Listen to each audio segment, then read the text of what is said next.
სტილისტი და ასე შემდეგ.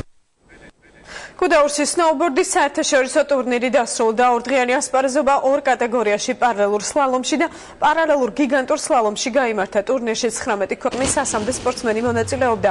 ქართველებიდან საუკეთესო შედეგირებას ნაზღაიძემ აჩვენა. ფინალური დღის გამარჯვებულები კი სლოვენიელი სპორტსმენები გახდნენ. ისინი თბილისის მერმა გიგი უგლავამ დააჯილდოვა. ტურნირის ფარგლებში გაიმართა მოყვარულ სნოუბორდის ასპარეზობაც.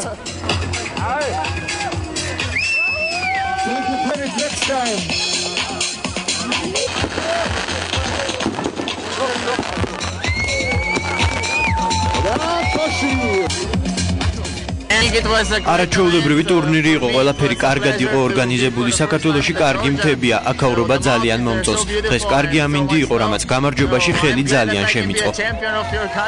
გუდაურისთვის, როგორც მთელი საქართველოსთვის ეს ამ ტურნირის მასპინძლობა იყო ძალიან მნიშვნელოვანი. და ჩვენ 4 თვის წინ დავიწყეთ ძალიან საპასუხისმგებლო საქმეზე მუშაობა.